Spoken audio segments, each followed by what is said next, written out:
Hello and welcome to CYC News for the 6th of March 2021 and the 27th of Amshir, 1737 AM. I'm Monica Solomon. In today's headlines, Coptic Holy Synod convenes for first meeting in 2 years. Ethiopia now calls Axum massacre allegations credible. US Capitol Police advise of possible militia plot to breach Congress. The ICC opens war crimes investigation in West Bank and Gaza. Italy blocks AstraZeneca vaccines shipment to Australia. Ledecky wins by 21 seconds in her first race for a year. But first to Egypt, where for the first time since 2019, the Holy Synod of the Coptic Church convened for a meeting at St. Bishoy Monastery in Wadi Natrun. This Thursday meeting was led by His Holiness Pope Tawadros II and was attended by 97 members. It followed several days of synodal committee meetings on topics such as diocese and monasteries and convents matters, education, media, ecumenical relations, and lands of immigration. The meeting discussed virtual church services during the COVID-19 pandemic through digital applications.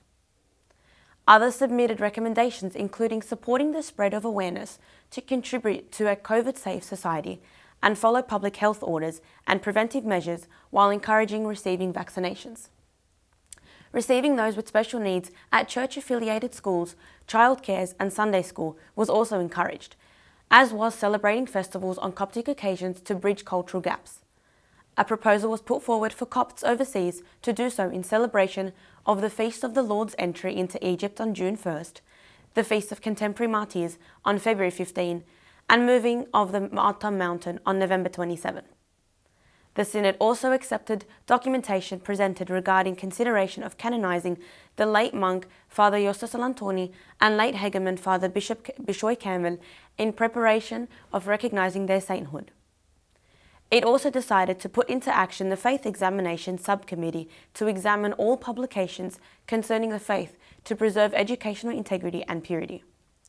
The Holy Synod is also awaiting approval of the Christian family law that is currently in front of the Egyptian parliament. Over to Ethiopia now, where on Wednesday the country said it was investigating credible allegations of atrocities and human rights abuses in the embattled Tigray region, including in the city of Axum.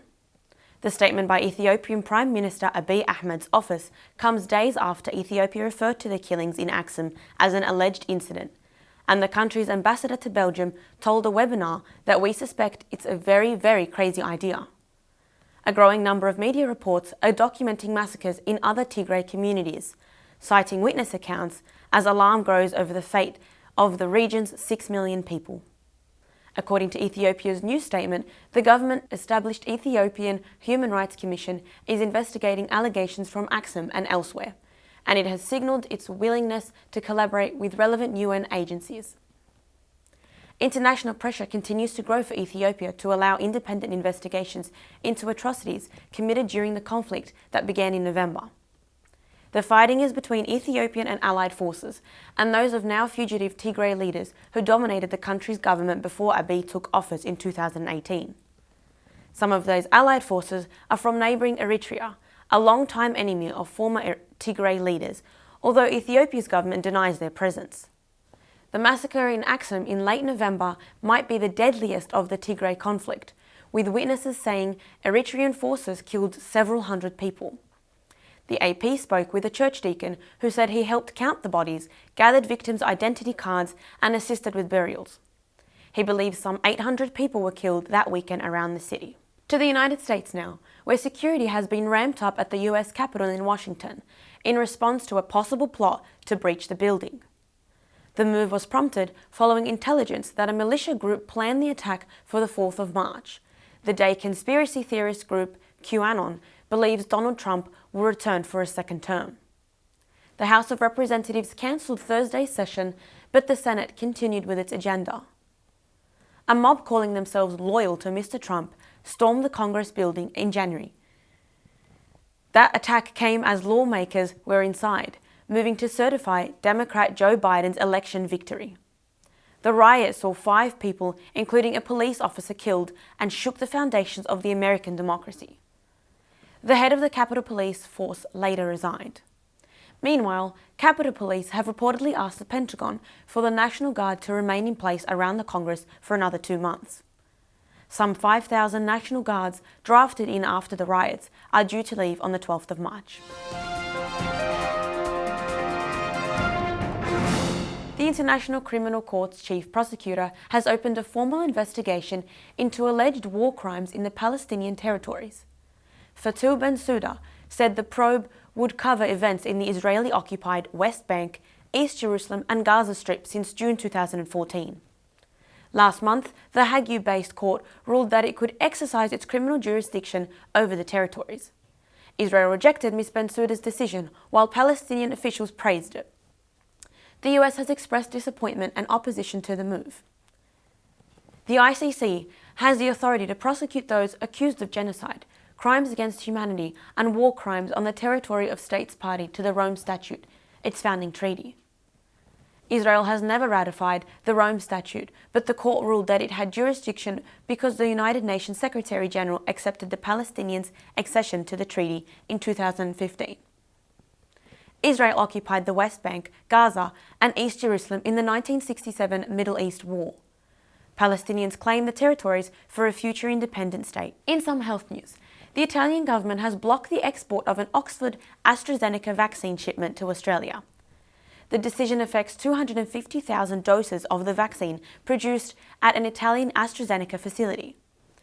Italy is at the first EU country to use the bloc's new regulations allowing exports to be stopped if the company providing the vaccines has failed to meet its obligations to the EU. The move has been backed by the European Commission. AstraZeneca is on track to provide only 40% of the agreed supply to member states in the first 3 months of the year, citing production problems for the shortfall. In January, then Italian Prime Minister Giuseppe Conte described delays in the vaccine supplies by both AstraZeneca and Pfizer as unacceptable and accused the companies of violating their contracts. The EU has widely criticised for the slow pace of its vaccination program. Under the EU vaccine scheme, which was established in June 2020, the bloc has negotiated the purchase of vaccines on behalf of member states. And in sport, 5-time Olympic gold medalist Katie Ledecky has secured an emphatic victory in her first race since March 2020, winning the 1500-metre freestyle by 21.37 seconds at the TYR Pro Swim Series in San Antonio, Texas. The 23-year-old American, who has also won 15 World Championship titles on top of her Olympic medal haul, finished in 15 minutes 42.92 seconds, leading a field of US national team and junior team swimmers. Her team is the fastest in the world this year by more than 17 seconds, a statement ahead of 1500-metre freestyle being added to the women's Olympic program at the Tokyo Olympics. Ledecky said, "It's good to see everyone and race other people and get off to a good start here. It's great. It's always good when the top swimmers are together and race each other, so it's fun." The 400-metre, 800-metre and 1500-metre freestyle world record holder will be hoping to win more silverware at this year's Olympics, having claimed 4 gold and a silver in Rio. And that's all for CYC News. A reminder that you can watch this news bulletin again throughout the week on YouTube. I'm Monica Solomon from the CYC studio in Sydney, Australia. See you next time.